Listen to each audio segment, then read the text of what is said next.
अ very good morning aspirants. आज हम पढ़ेंगे 28 दिसंबर 2024 के करंट अफेयर्स। तो जल्दी से निकालें अपना पेपर पेन एंड करें वीडियो के साथ में ही अपनी नोट्स मेकिंग स्टार्ट।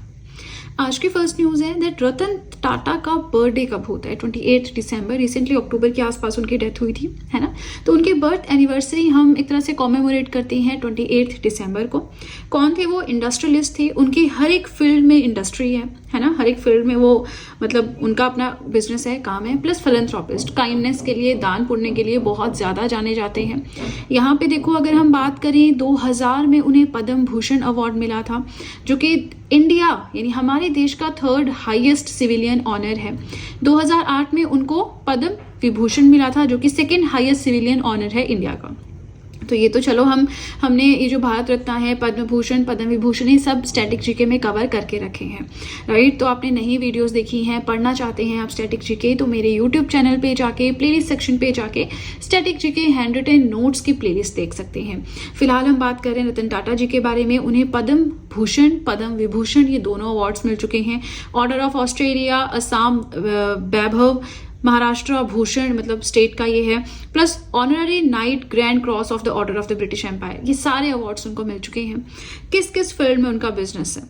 टेक्नोलॉजी है, ऑटोमेटिव है, ऑटोमोटिव्स में कारें, व्हीकल्स वो सब आते हैं, स्टील है, हॉस्पिटैलिटी है, केमिकल्स है, टेली सर्विसेज है। इनकी कंपनीज की हम अगर बात करें, थोड़ी सी कंपनीज देखते हैं, ज़्यादा डिटेल में नहीं देखेंगे, बट थोड़ा सा पता तो होना ही चाहिए।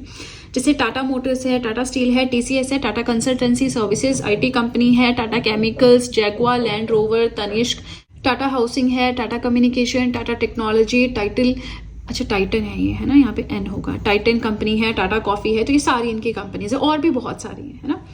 चलिए, एक ट्रस्ट के द्वारा मिलकर ये सारा काम इनका चलता है। आगे अगर हम देखें सेकंड पॉइंट अपना, ADB, Asian development bank. Asian development bank ने एक एग्रीमेंट साइन किया है, ठीक है, एक एग्रीमेंट साइन किया है गवर्नमेंट ऑफ इंडिया के साथ, जिसके तहत वो $500 मिलियन का लोन देगा इंडियन गवर्नमेंट को to support green and sustainable infrastructure projects.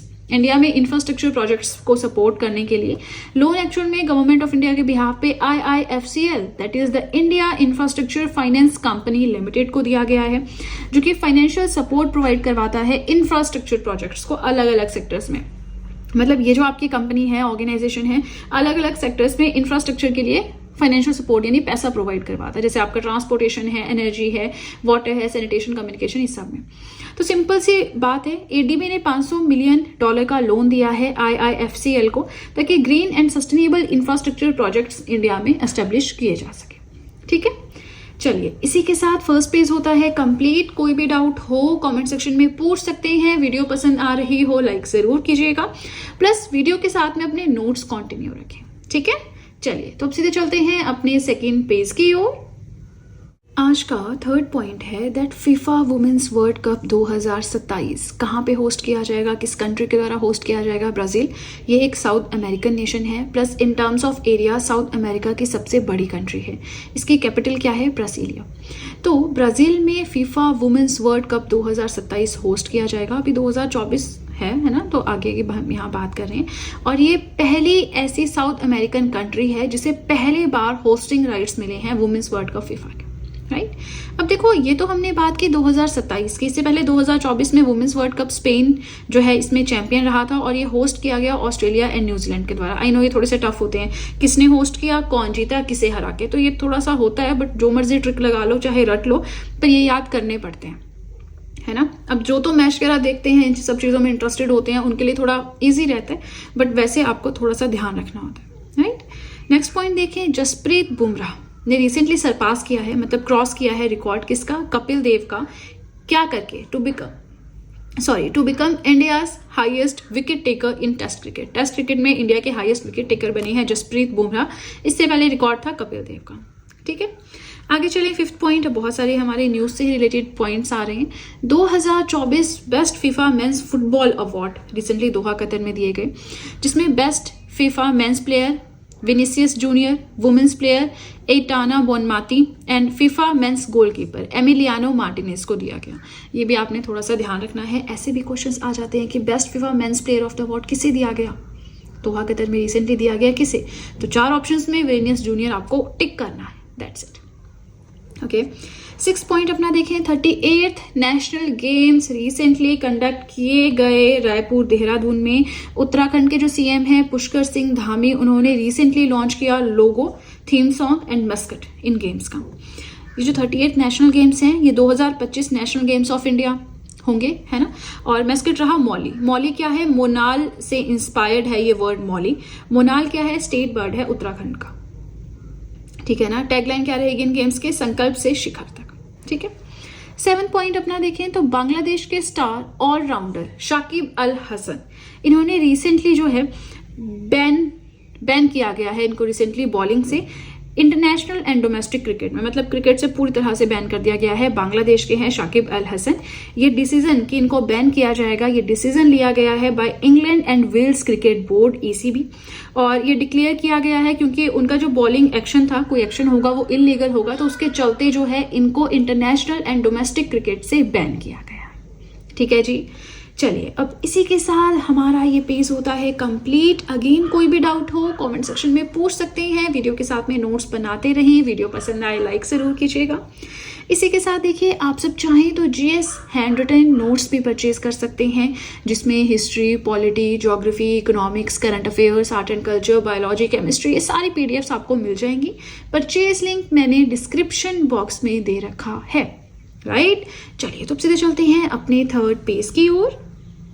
आज का 8th पॉइंट है दैट संपर्क 4.0 इनिशिएटिव रिसेंटली लॉन्च किया गया है इंडियन नेवी के द्वारा। इस इनिशिएटिव का मेन यही है कि जो भी नेवल वेटरन्स हैं, नेवी से जो रिक्वायर हो चुके हैं, वीर नारीज जो हैं, उनकी फैमिलीज जो हैं, है ना, महाराष्ट्र स्टेट में ये हुआ है कि उनको हेल्थ केयर फैसिलिटी जो है वो ज़्यादा बेहतर प्रोवाइड करवाई जाएगी। तो संपर्क 4.0 इनिशिएटिव इंडियन नेवी ने लॉन्च किया है, महाराष्ट्र में लॉन्च किया है। जो भी नेवी से रिलेटेड हैं लोग, है ना, उनको हेल्थ केयर फैसिलिटी ज़्यादा बेहतर देने के लिए ये इनिशिएटिव है। 9th पॉइंट देखें, इंडिया का पहला ऐसा एयरपोर्ट जो कनेक्ट करेगा 150 डेस्टिनेशंस को। करेगा क्या? कर रहा है राइट नाउ, तो वो है दिल्ली का इंदिरा गांधी इंटरनेशनल एयरपोर्ट। इसमें डोमेस्टिक, इंटरनेशनल सारी डेस्टिनेशंस आती हैं, ठीक है। आगे चलें, 10 पॉइंट अपना देखें तो 2024 का travel and tourism development index, travel and tourism development index that is TTDI, recently जो है ये रिपोर्ट आई है, ये रिलीज किया गया है index WEF that is world economic forum के द्वारा, जिसकी फॉर्मेशन 1971 में हुई, जिसके हेडक्वार्टर्स जिनेवा स्विट्जरलैंड में है। इन डिटेल पढ़ना है तो स्टैटिक GK में मैं इसे पढ़ा चुकी हूँ, ठीक है। तो ये जो इंडेक्स है recently WEF world economic forum के द्वारा लॉन्च किया गया।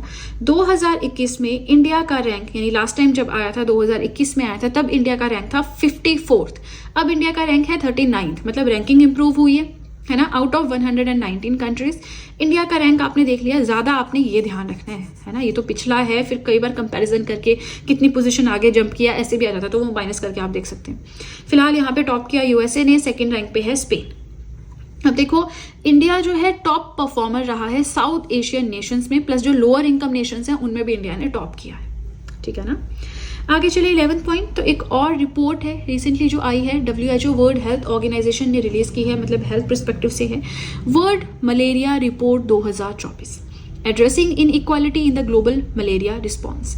ये जो हेल्थ रिपोर्ट है रिलीज की गई वर्ल्ड हेल्थ ऑर्गेनाइजेशन के द्वारा, ये ग्लोबल मलेरिया केसेस को कंसर्न करते हुए उस पर एक डेटा लेकर आई है। इसके हिसाब से जो 2017 से 2023 का टाइम पीरियड था, इसमें इंडिया में मलेरिया के केसेस डिक्रीज हुए हैं by 69%, which is a very good amount, है ना। चलिए, इस तरह के क्वेश्चन वैसे आते कम है कि किसने रिपोर्ट रिलीज की, क्या आउटकम है, क्योंकि बहुत सारी आउटकम्स होती हैं, है ना। सो 12th पॉइंट देखिए, F1 Abu Dhabi grand prix 2024, नाम से पता लग रहा है अबू धाबी में हुआ होगा, रेसिंग का है। अबू धाबी कहाँ पे है? UAE, यूनाइटेड अरब एमिरेट्स में। तो F1 Abu Dhabi grand prix 2024 जीता है लैंडो नॉरिस ने, जो कि एक ब्रिटिश रेसर है। सेकंड आए हैं कार्लोस सेंस एंड थर्ड है चार्ल्स लेक्लेक, ठीक है जी। 13 पॉइंट अपना देखें, नेक्स्ट एम्बेसडर इंडिया के बुल्गारिया के लिए कौन बने हैं? अरुण कुमार साहू, जो कि एक IFS foreign officer, Indian foreign service में ऑफिसर है। बुल्गारिया यूरोप में लोकेटेड एक कंट्री है with its capital at Sofia, ठीक है जी। अब देखिए इसी के साथ हमारा ये पेज भी होता है कंप्लीट। कोई भी डाउट हो कमेंट सेक्शन में पूछ सकते हैं। वीडियो पसंद आ रही हो लाइक ज़रूर कीजिएगा। इसी के साथ देखिए, आप सब चाहें तो मुझे इंस्टाग्राम पे फॉलो कर सकते हैं, आप सब चाहें तो मुझे टेलीग्राम अकाउंट पे ज्वाइन कर सकते हैं। इन सभी चीज़ों का लिंक मैंने डिस्क्रिप्शन बॉक्स में दे रखा है, राइट। चलिए तो अब सीधे चलते हैं अपने 4th और अपने लास्ट पेज की ओर। आज का 14th पॉइंट है दैट गधिमाई महोत्सव कहाँ पे रिसेंटली सेलिब्रेट किया गया? नेपाल के मधेश प्रोविंस के गधिमाई टेम्पल पे। हर 5 साल में ये एक बार होता है। फेमस है यहाँ पे जो है मास एनिमल सेक्रीफाइस, मैंने बहुत ज़्यादा तादाद में एनिमल्स का सेक्रीफाइस होता है, बलि दी जाती है। दुनिया का सबसे बड़ा एनिमल सेक्रीफाइस फेस्टिवल है। यहाँ पे अगर हम इस बार बात करें 4200 बफेलोज एंड बहुत सारे गोट्स एंड पिजन्स की जो है वो मास सेक्रीफाइस हुआ है ना। तो महोत्सव कहाँ पे हुआ थोड़ा सा आपको पता होना चाहिए। दुनिया का सबसे बड़ा एनिमल सेक्रीफाइस फेस्टिवल है, ये भी आपको पता होना चाहिए, ठीक है। 15 पॉइंट देखें, CMD chief managing director SJVN limited Satluj Jal Vidyut निगम लिमिटेड के कौन बने हैं? राजकुमार चौधरी। इस कंपनी की अगर हम बात करें, ये एक नवरत्न कंपनी है, सेंट्रल पब्लिक सेक्टर एंटरप्राइजेज है, ज्वाइंट वेंचर है union government and government of Himachal Pradesh का। हेडक्वार्टर्स है इसके शिमला हिमाचल प्रदेश में, है ना। 16 पॉइंट, यूएस नेवी के डिस्टिंग्विश्ड पब्लिक सर्विस अवार्ड को हासिल करने वाले पर्सन कौन बने हैं? Tom cruise. इनका जो भी एक्स्ट्रा ऑर्डिनरी कॉन्ट्रीब्यूशन रहा है मिलिट्री में, प्लस जो भी इनके आइकॉनिक रोल्स रहे हैं टॉप गन लाइक मूवीज में, उसके लिए। भाई मैंने तो ये मूवी नहीं देखी, लेकिन हाँ इनका सबको पता है, तो ये अवार्ड आप इनके नाम से याद कर सकते हैं, यूएस नेवी का distinguished public service award, right. 17 point है, नेपाल के एम्बेसडर इंडिया के लिए कौन बने हैं? शंकर प्रसाद शर्मा, जिन्हें अपॉइंट किया गया है नेपाली प्रेसिडेंट रामचंद्र पौडेल के द्वारा। छोटे छोटे पॉइंट्स हैं ना, फटाफट से हम कवर करेंगे, वीडियो को रैप अप करेंगे।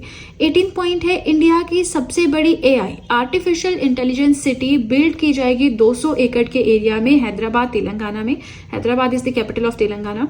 और ये जो AI सिटी है ये डेडिकेटेड होगी जहाँ पे AI के ऊपर रिसर्च, डेवलपमेंट, इनोवेशन के ऊपर फोकस किया जाएगा। ओके अब देखिए, ये हमारा आज का लास्ट पॉइंट एंड देन हमारी video complete. General secretary all India state bank officers federation AISBOF, all India state bank officers federation, state bank officers की जो फेडरेशन बन रखी है उसके जनरल सेक्रेटरी रूपम रॉय बनी है। इसके बारे में और डिटेल आपको जानने की जरूरत नहीं है, ठीक है। अब देखिए, इसी के साथ हमारे आज के करंट अफेयर्स होते हैं कंप्लीट। वीडियो पसंद आए लाइक जरूर कीजिएगा, चैनल को जरूर सब्सक्राइब करें, बेल आइकन को प्रेस करें, सो दैट मैं जैसे ही कोई वीडियो अपलोड करूं सबसे पहले नोटिफिकेशन आपके पास पहुंचे। प्लस जो भी आपके फ्रेंड्स हैं जो भी गवर्नमेंट एग्जाम्स के लिए प्रिपेयर कर रहे हैं, उनके साथ भी मेरे चैनल का लिंक जरूर शेयर करें, so that in handwritten notes का उन्हें भी कुछ फायदा हो सके। तो चलिए फ्रेंड्स, आज के लिए इतना ही। अब हम मिलेंगे नेक्स्ट वीडियो में। So that's it and see you soon.